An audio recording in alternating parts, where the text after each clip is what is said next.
कामचोर देवरानी। एक बार की बात है, सुषमा अपने पूरे परिवार के साथ खुशी खुशी मोहन नगर में रहती थी। उसकी 2 बहुएं थी, पल्लवी और शिवानी।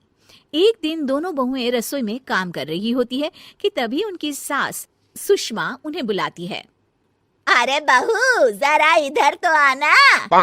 शिवानी, जरा जाकर देखना सासू माँ क्या कह रही हैं। दीदी आप ही देख लो ना जाकर, आपको भी तो सुनाई दे रहा है।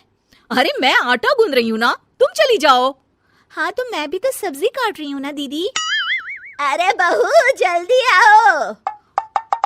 ओह, ये तो जाएगी नहीं, मैं ही जाकर देखती हूँ कि क्या करना है। पल्लवी सुषमा के कमरे में जाती है। जी मम्मी जी, क्या हुआ? शाम को घर पर कुछ मेहमान आने वाले हैं, तो तुम अच्छा सा खाना बना लेना बहू। ठीक है मम्मी जी, आप बता दीजिए क्या क्या बनाना है और कितने लोग आ रहे हैं।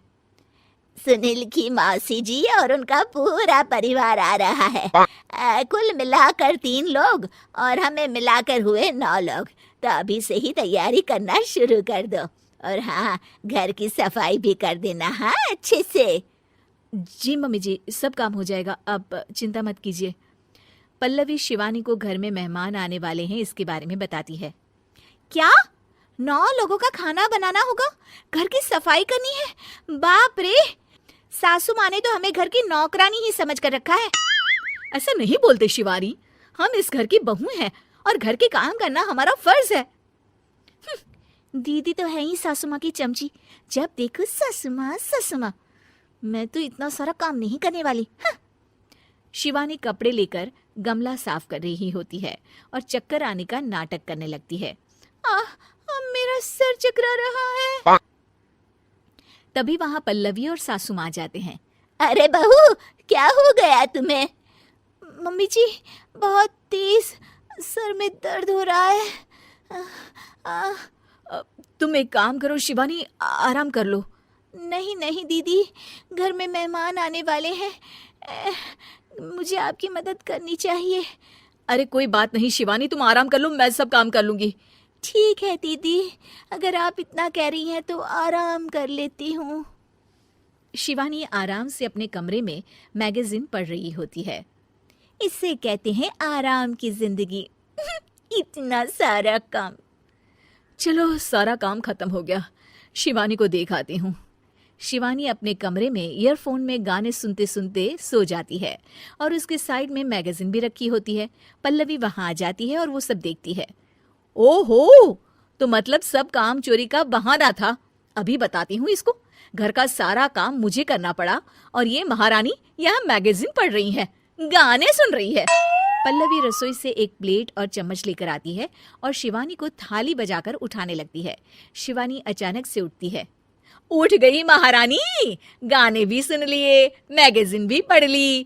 तुम तो बहुत बड़ी झूठी निकली शिवानी। तुमने सर दर्द का बहाना बनाया ताकि काम करने से बच सको।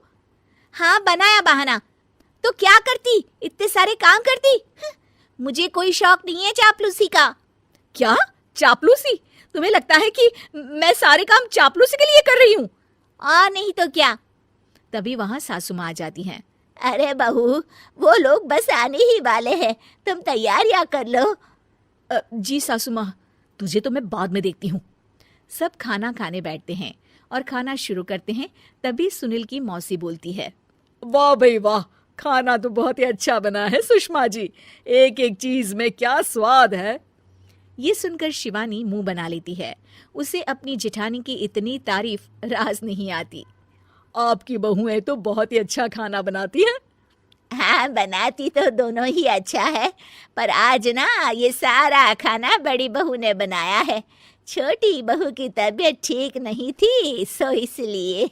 मानना पड़ेगा सुषमा जी, आपकी बड़ी बहू तो बहुत ही गुणवान है। पल्लवी की तारीफ सुनकर शिवानी को जलन होती है। पल्लवी ये सुनकर खुश हो जाती है और शिवानी की तरफ देखकर उसे चिढ़ाती है। कुछ देर बाद मेहमानों के जाने का वक्त हो जाता है। मौसी जी सबके लिए उपहार लाई होती है। वो सबको शगुन के पैसे देती हैं और अंत में पल्लवी के पास आती है। तुम्हारे लिए शगुन का लिफाफा तो है ही, पर बहू तुम्हें एक और उपहार भी मिलेगा इतना अच्छा खाना बनाने के लिए। मौसी अपने सोने के कंगन निकालकर पल्लवी को पहना देती है। ये लो, ये मेरे मनपसंद कंगन है, अब से ये तुम्हारे हुए। धन्यवाद मौसी जी। ये देखकर शिवानी तो पूरी तरह से जल जाती है और गुस्से से रसोई में चली जाती है। तभी वहां पल्लवी आ जाती है और उसे अपने कंगन दिखाने लगती है। देवरानी जी, अब आपका सर दर्द ठीक तो है ना?